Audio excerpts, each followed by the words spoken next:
Olá, meu amigo, minha amiga, sejam bem-vindos a mais um Portal do José.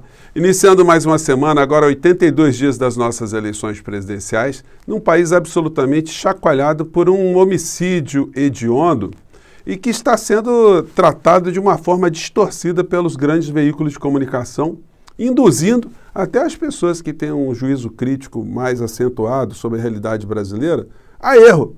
As pessoas acabam caindo nessa armadilha. E nós estamos vivenciando aqui no Brasil uma situação que é muito mais grave do que um homicídio hediondo, se é que existe alguma coisa mais grave do que um homicídio hediondo, né? Nós vamos ver aqui que sim. Mas do que é que eu estou falando? Eu vou conversar com vocês sobre essas questões no nosso encontro de agora, mas antes de mais nada, se você está chegando nesse momento ao nosso portal, te convido a se inscrever, a conhecer os nossos outros vídeos, a participar aqui do nosso espaço. Você que é muito importante, dê também o seu joinha, compartilhe os nossos vídeos e mande seus comentários para cá e, se puder, participe dos nossos chats, que eu sempre abro aqui entre 5 e 5 e meia da tarde, todos os dias, no nosso horário tradicional, quando eu entro aqui no ar para bater um papo com vocês. Gente, está tendo uma grande distorção para começo de conversa na abordagem desse homicídio hediondo. Algumas pessoas, obviamente, têm interesses políticos inconfessáveis no meio dessa análise, dessa história, e dizem que foi uma troca de tiros. Não foi troca de tiros, não.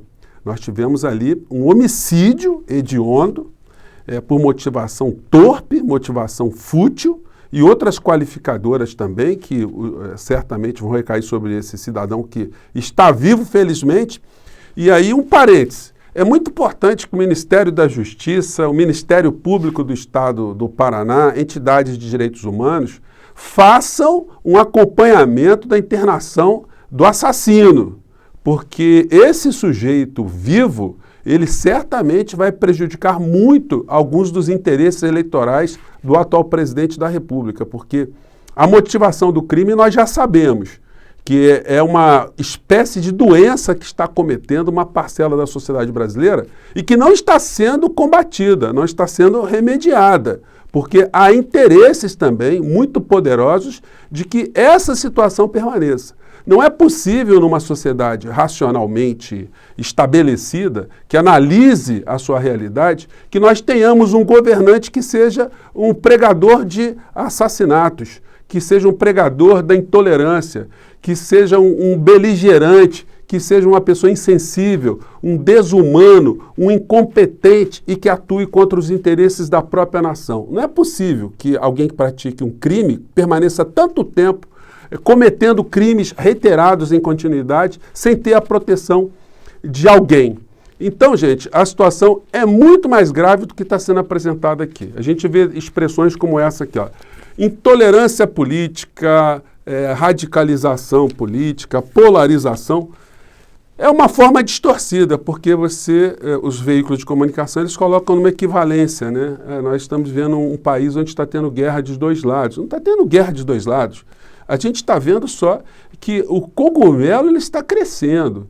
E se isso não for combatido de uma forma enérgica, de uma forma contundente, a tendência é a gente ter a reprodução desse tipo de homicídio que aconteceu no estado do Paraná. Vamos ver aqui onde é que nasceu esse ovo da serpente, gente. Aliás, essa foi uma das razões que me fizeram vir aqui para o YouTube. Quando eu estava assistindo esse tipo de vídeo aqui, do mentor intelectual de uma parcela da sociedade, isso me preocupou muito, porque a gente começou a ver pessoas sem educação, pessoas intolerantes, pessoas agressivas. E isso foi sendo cada vez mais ampliado no governo Bolsonaro, com essas pessoas que começaram a utilizar esse tipo de pensamento aqui, que eu vou vou colocar para vocês um trecho, como um regramento natural de comportamento dentro de uma sociedade. Vamos lá. Não seja mais amigo de comunista, porra. Manda enfiar amizade no cu. Questão, não, nós temos a nossa amizade, está acima de divergência ideológica. Caralho, o comunista não tem amigo. O comunista só tem jeito para ele usar. O comunista só tem instrumento e está usando você, porra. Manda enfiar amizade no cu. Gente, essa era a tônica geral, tá? Aí você vai pegar vídeos aqui do Olavo de Carvalho, como calar um comunista, como acabar com um professor esquerdista, marxista, enfim.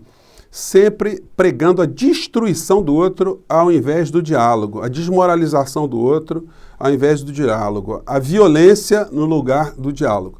Então, isso permeou essa gente toda e nós vamos ver algumas matrizes, algumas estruturas que são muito próximas de alguns episódios extremamente dantescos que aconteceram na história da humanidade. Quando a gente vê esse discurso do Olavo de Carvalho, a gente viu logo no começo aqui do governo Bolsonaro, teve um ato que acabou não sendo tão motivador de uma análise do que estava acontecendo, que foi um atentado lá contra o grupo Porta dos Fundos, onde o cidadão aqui jogou um coquetel molotov armado, seguindo toda a cartilha do bolsonarismo também, né? Vamos lembrar que o Olavo de Carvalho também era um armamentista, fazia apologia das armas e por aí. E ficou em conteste quando o material que foi encontrado na casa desse criminoso, que fugiu como todo covarde, né? Se evadiu, a gente viu a literatura que ele usava, Olavo de Carvalho, o imbecil coletivo. Bom, alguns anos atrás, o professor Michel German, que eu coloquei aqui num vídeo aqui no nosso portal também, já alertava que o buraco era mais embaixo. Gente, quando alguém invade uma festa sem conhecer o aniversariante, para matar o aniversariante e as pessoas que estavam ali, ele supôs, evidentemente, o assassino que ninguém estaria armado, né? Então, ele foi para esse tipo de atitude.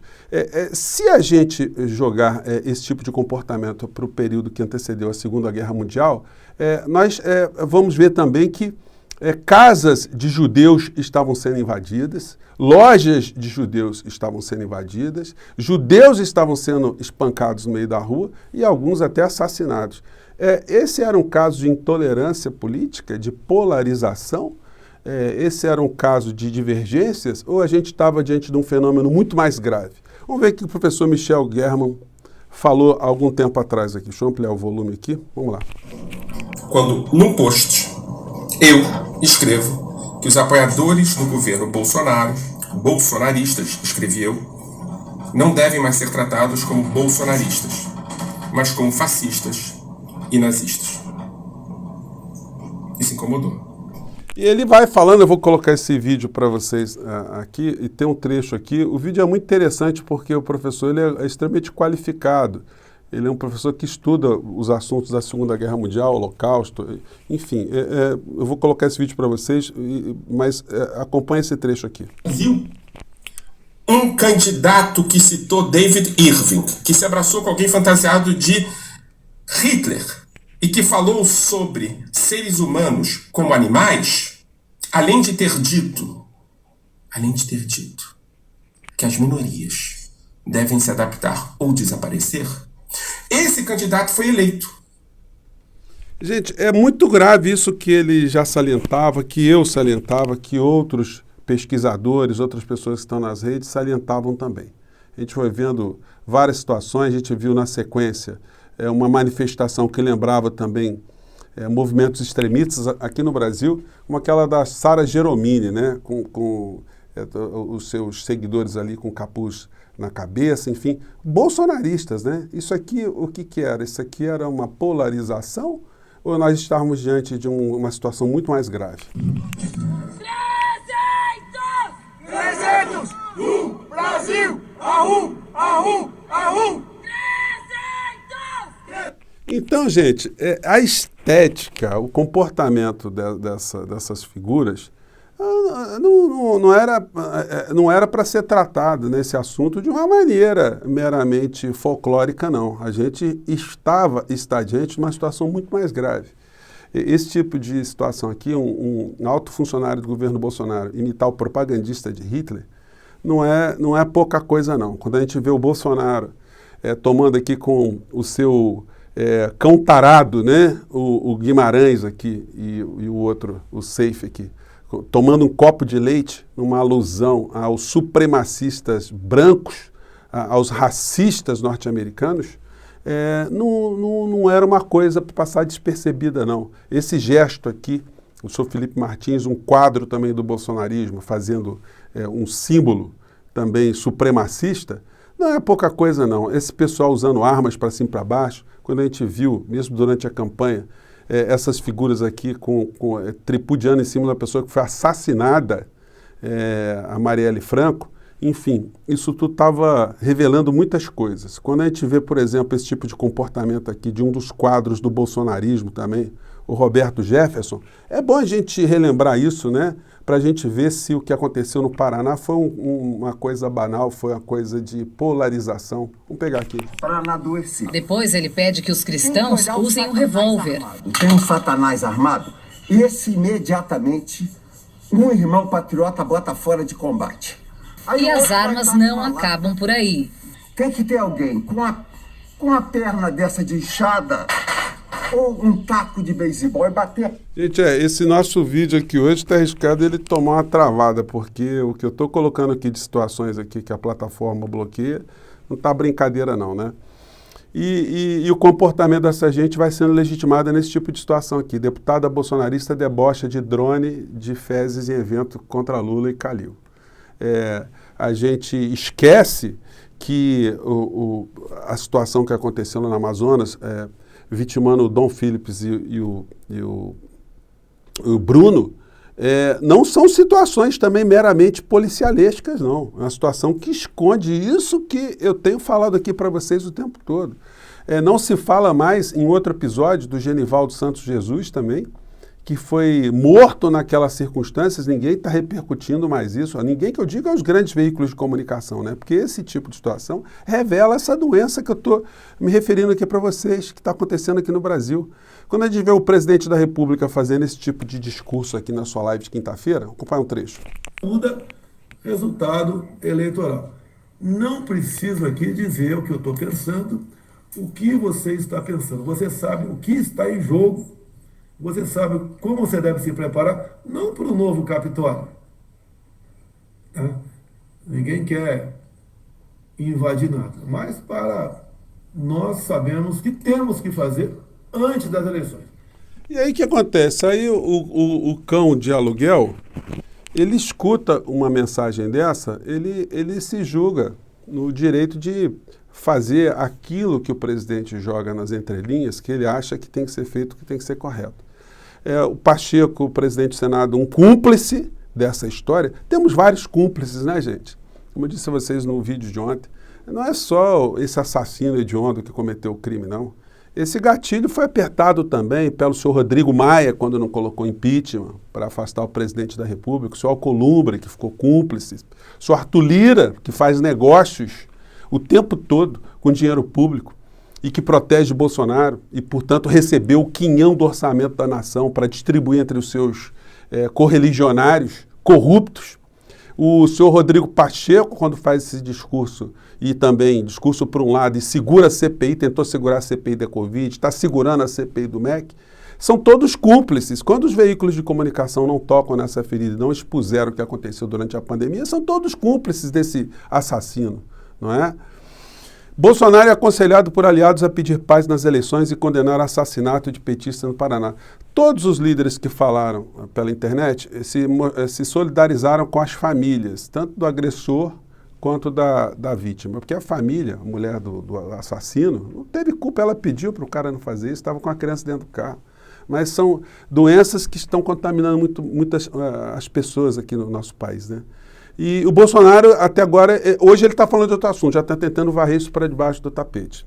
E na medida que ele não fala nada, gente, vocês imaginam a cabeça de uma pessoa que sabe que um outro cometeu um assassinato gritando o seu nome, entra numa festa gritando o seu nome.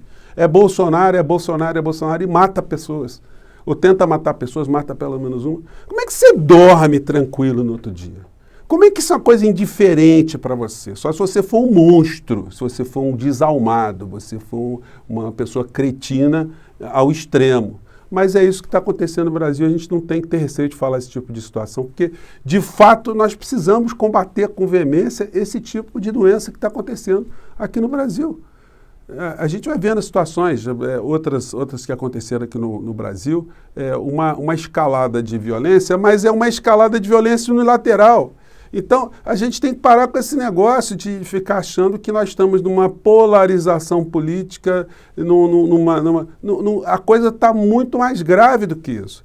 E, infelizmente, vocês não verão os veículos de comunicação tratar desses assuntos conforme eu estou tratando aqui, por uma razão muito simples. Eles são cúmplices, eles são interessados em manter esse tipo de estrutura, porque, ao mesmo tempo que nós estamos sendo atacados por essa doença, há um grupo que, assim, como assim aconteceu também durante o período da Segunda Guerra Mundial, que estão lucrando com essa situação aqui no Brasil.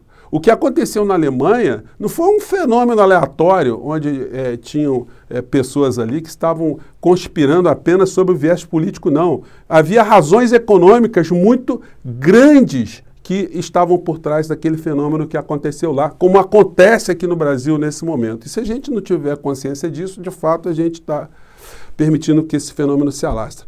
Infelizmente, aqui no portal, eu recebi muitos comentários que mostram como essa doença está muito grave. As pessoas não se aperceberam que nós estivemos ali diante de um homicídio hediondo. Então as pessoas dizendo, você não falou que o Lula disse isso, que o Lula falou, elogiou fulano, que fez não sei o quê, no caso do Celso Daniel. Então as pessoas estão confundindo um comportamento de uma doença com outros assuntos políticos, onde ninguém está mandando invadir a casa de ninguém está mandando eliminar o outro, não está acontecendo isso. Então, se isso não é tratado, a gente acaba fazendo com que essa doença se alastre ainda mais. Compete a nós chamar a atenção dessas pessoas que estão muito intolerantes hoje nos monstros em que elas estão se transformando. É o mínimo que a gente pode fazer. E de chamar a atenção também para as instituições, os meios de comunicação, para terem vergonha na cara e tratarem do assunto sério da forma como ele merece ser tratado. Gente, ficou um pouco longo o nosso papo aqui, mas era fundamental trazer isso para vocês hoje, tá bom? Um grande abraço, mais tarde eu estou aqui com vocês. Até lá.